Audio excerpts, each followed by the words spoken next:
Traders at Kubo Furniture Market count their losses after a fire outbreak destroyed several shops.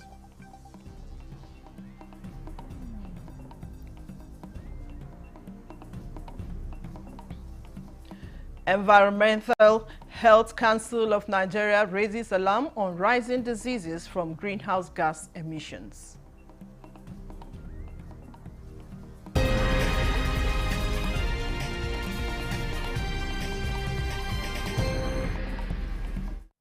A very good evening and welcome to the News Desk at 6 on NTA News 24, live from Abuja.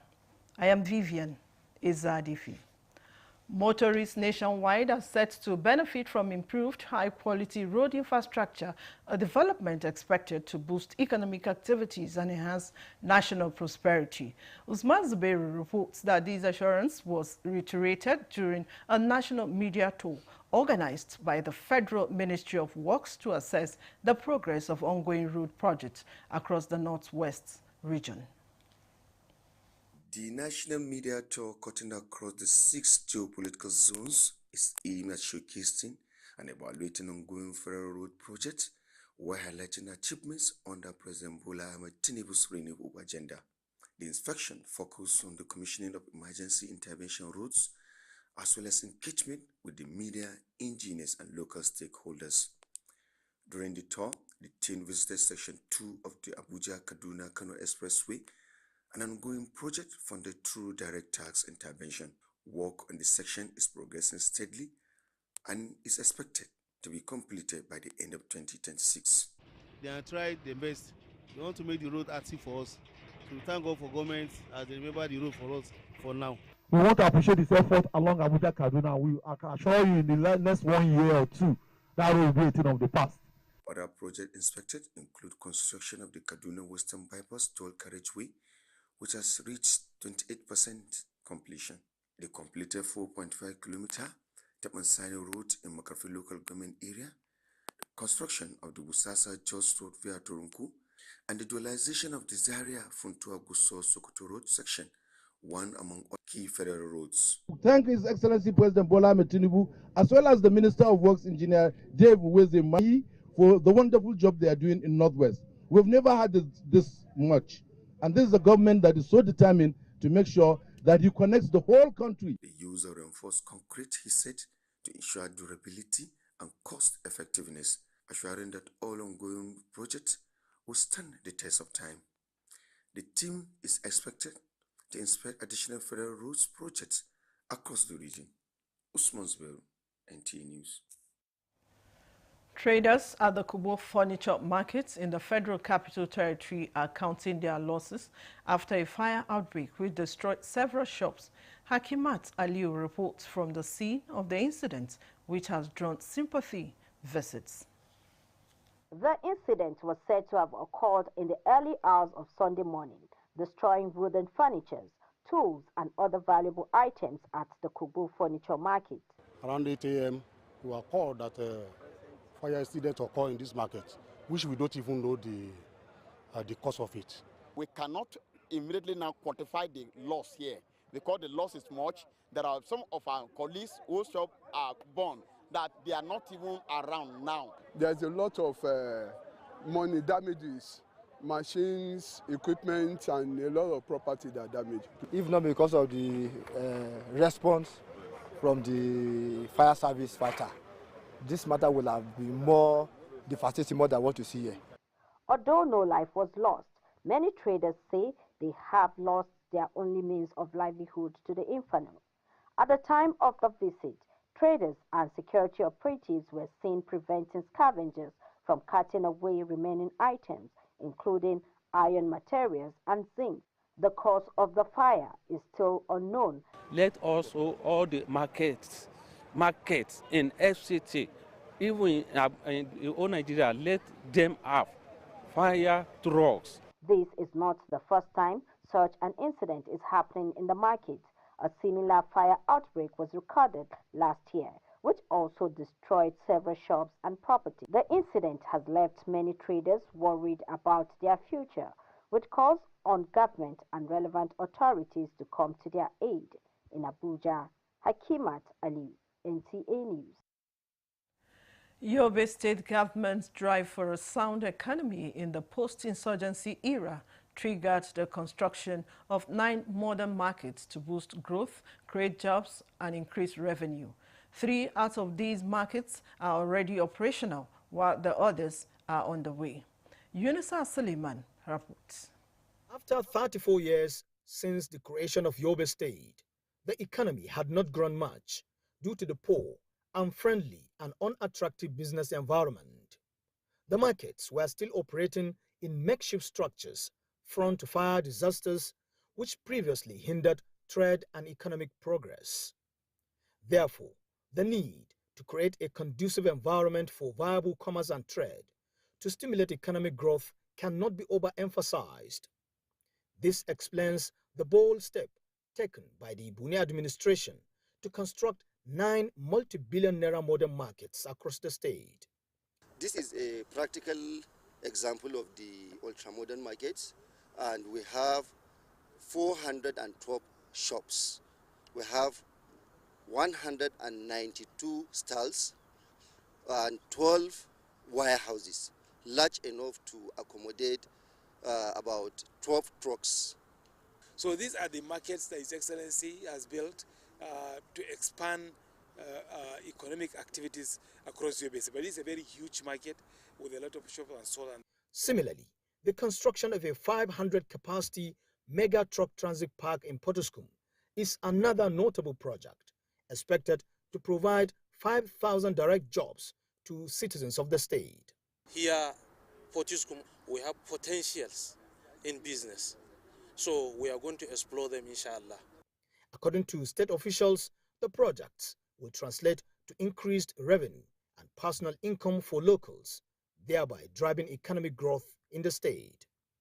In the Matru, Yunusa Suleiman, NTA News.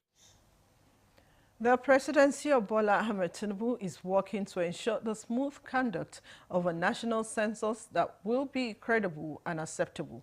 The Minister of Information and National Orientation, Muhammad Idris, reassured when he received management of the National Population Commission, led by the chairman, Aminu Yusuf, during a courtesy visit. Saliu Abdullahi Gwanara reports. Nigeria's growing population has increased the demand for demographic data to boost national development.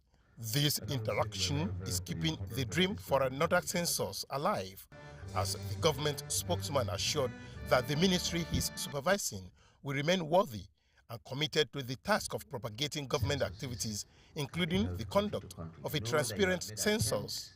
The consensus here by these stakeholders is that the delay to conduct a census is not a denial, but part of government plan to make sure that every Nigeria is accountable for on a national database. You can only be doing your administrative matters there. The international community and people from the country are waiting for that vital legal part of the processes, and that is the national proclamation by the President and Commander-in-Chief. He is the only one that can do that, not the chairman, not any minister. So we await Mr. President for that proclamation. And I'm aware that Mr. President is working and putting all things together to ensure that this census happens at a time that it will be so credible for Nigerians and the international community to trust. And this is exactly what he is going to do. Beyond census preparation, the Commission continues to execute population-related activities that are fundamental to governance, planning, and sustainable development in Nigeria. With barely a month in office, the chairman is intensifying advocacy drive to seek support and collaboration with relevant stakeholders, particularly the public media, to promote national awareness pending the time a national census will be conducted. In Abuja, Salihu Abdullahi Gwanara, NTA News. The Environmental Health Council of Nigeria raises a national alarm on the rising burden of diseases from greenhouse gas emissions and pollution. At a press briefing in Abuja, the registrar declares a public health emergency on environmental diseases. Shehu Muhammad Dotti reports. Nigeria has reclassified air pollution as a national threat, triggering a multi-agency task force.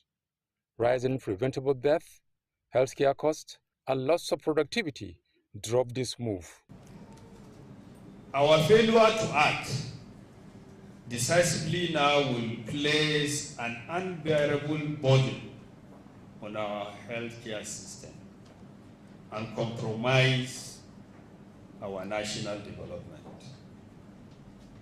Induced escalating healthcare costs and loss of productive human capital were among reasons necessitating the state of emergency. Key actions include declaring a national environmental public health emergency, regulatory enforcement, and monitoring. This initiative will be implemented in collaboration with the Federal Ministry of Environment, the National Environmental Standard and Regulation Enforcement Agency, NESFIA, the National Council on Climate Change, NCC, and other regulatory enforcement agencies. As Nigeria navigates this emergency, the goal is clear: progress without compromising citizens' health. In Abuja, Show Muhammad Datti, NTA News. The federal government has laid out plans in job creation and jobs opportunities for its young population. This was when the Minister of Foreign Affairs, Yusuf Tuga, was speaking at the African Jobs Engine panel on the margins of the World Economic Forum in Switzerland. In a statement by the minister's media aide, Al-Qasim Abdul Kadir, Yusuf Tuga pointed out to the panel government's approach by focusing on microeconomic stability to attract private investment. The goal, he said, is to create clear path for the private sector, which he called the primary engine of job creation. The minister pointed to emerging local industries that are turning raw materials into finished goods, creating opportunities for youth and women. He also highlighted Nigeria's upcoming hosting of a West African Economic Summit aimed at helping businesses leverage regional trade opportunities. The minister concluded by reaffirming Nigeria's commitment to its reforms with the aim of making the country a platform for job growth across Africa. He also cautioned that the African Continental Free Trade Zone must stay focused on its goal of economic integration. This is the news desk at 6 on NTA News 24. More reports after the break. Stay with us. Furniture's legendary final sale of the year is here.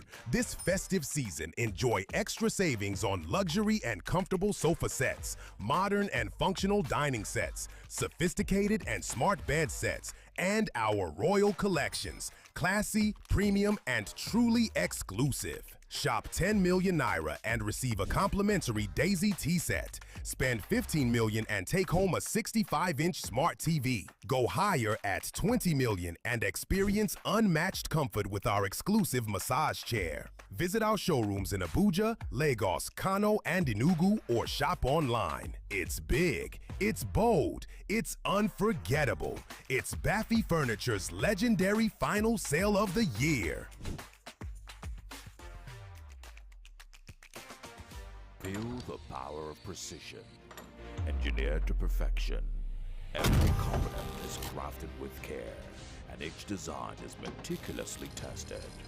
From concept to creation, our engineers push the boundaries of technology, seamlessly blending performance and sustainability with a deep commitment to African ingenuity. Introducing the CNG Boss, a remarkable achievement in engineering designed to operate on compressed natural gas, a cleaner and more sustainable fuel alternative.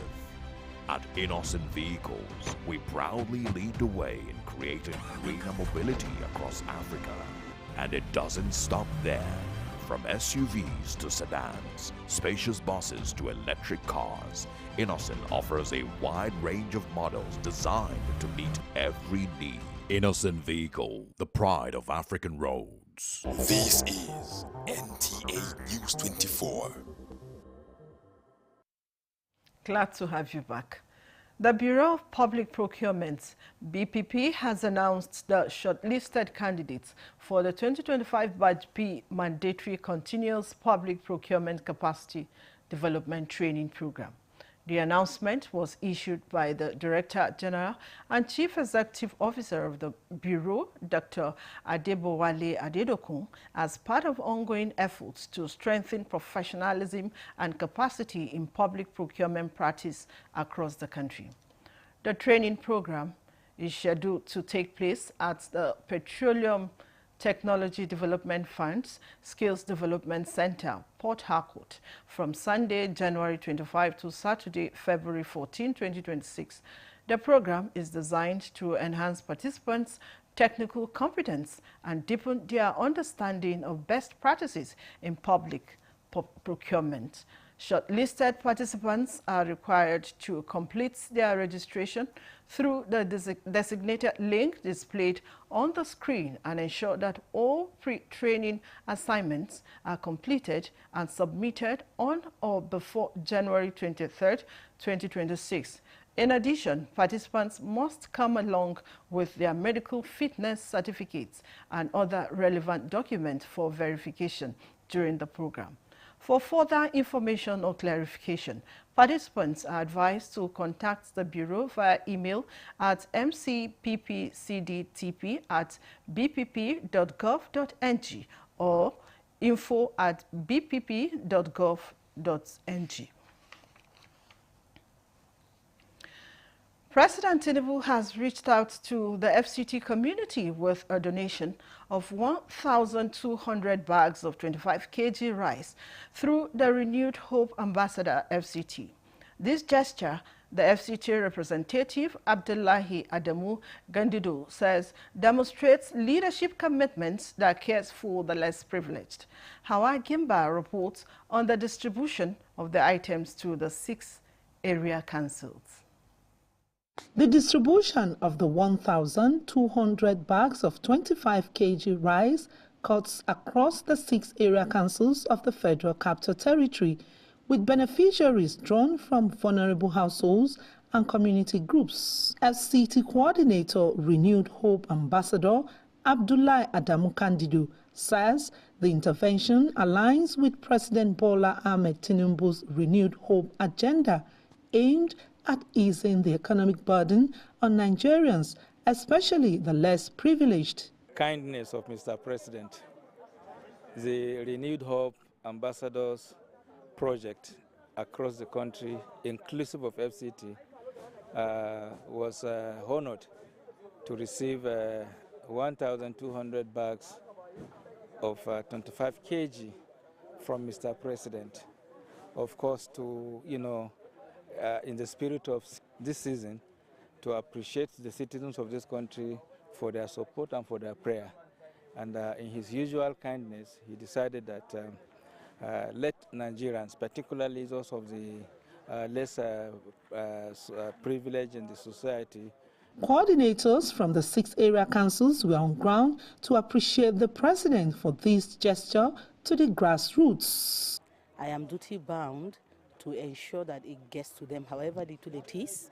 It's not the quantity, but the kindness behind the giving is what matters the most. The Renewed Hope Ambassador is a well-structured organization with a clear-cut organogram.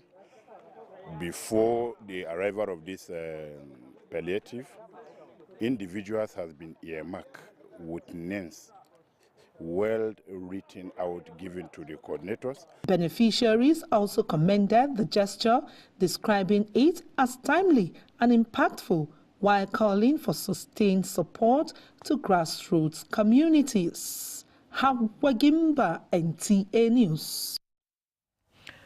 Following the arraignment of the driver of Anthony Joshua Adeni Abiodun Kayode before an Ogun State Magistrate Court sitting in Shagamu over an accident that claimed 2 lives and left Anthony injured, the Magistrate Court has adjourned the matter to February 25, 2026 for legal advice from the Ogun State Director of Public Prosecutions, Ministry of Justice, Chief Magistrate Olufima Olufimeyo Somofun gave the order at the resumed hearings on the matter.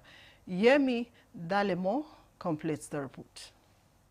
Adeniyi Abolaji Kehinde drove the British Boxer's SUV that crashed along Lagos-Ibadan Expressway in December last year when the Nigerian-born British heavyweight boxer Anthony Joshua visited the country. The defendant was arraigned on 4-count charge, which includes that he drove the said SUV vehicle in a manner dangerous to members of the public, resulting in a fatal accident causing the untimely death of 2 persons, reckless driving, negligence, and being at a speed without care and attention and reasonable consideration of other road users, which caused injuries to the British heavyweight boxer Anthony Joshua, and the suspect drove without a national driver's license. At the resumed hearing of the matter, the prosecution counsel, Richard Nijime, informed the court that he will be calling 4 witnesses, 3 of whom were present in court, but begged the court for an adjournment to allow him send the case file to the State Attorney General for legal advice. The defense counsel, Olalekan Abiodun, objected to the application, noting that the matter is for definite hearing and that the prosecution have ample time to have transferred the case file to the State Attorney General. The prosecution requested for an adjournment, and coupled with the fact that the matter is slated for definite hearing for today, and their witnesses are in court, nothing stops the court from going on. However, in the interest of justice, based on the application of the prosecution, the matter was adjourned. Somehow for me to react, because adjournment cannot be made on a platter of gold, and it cannot be made by the way. You must have a reasonable ground. The Chief Magistrate Olufumilayo Shomefun, in a ruling, explained that justice is tripartite and ordered the prosecution to transfer the case file to the Attorney General of the state to render legal advice to the charge. She thereafter adjourned further hearing in the matter to 25th of February 2026. In Abeokuta, Yemi Dalemo, NTA News. This is the news desk at 6 on NTA News 24. Here is a recap of our top stories. Ministry of Works inspects road projects across Northwest region to assess level of progress.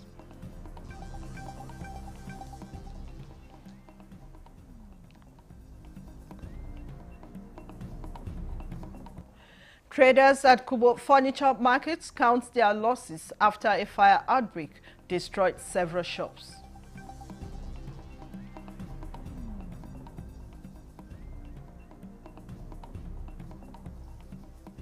Environmental Health Council of Nigeria raises alarm on rising diseases from greenhouse gas emissions. This is NTA News 24. The Youth Ablaze Empowerment Initiative is redefining Nigerians' reward system in line with President Bola Tinubu's administration's notable emphasis on recognizing and rewarding heroes of the nation as a way of strengthening patriotism and national unity in Nigeria. Defense correspondent Olajide Bello reports that this was at a press briefing in Abuja.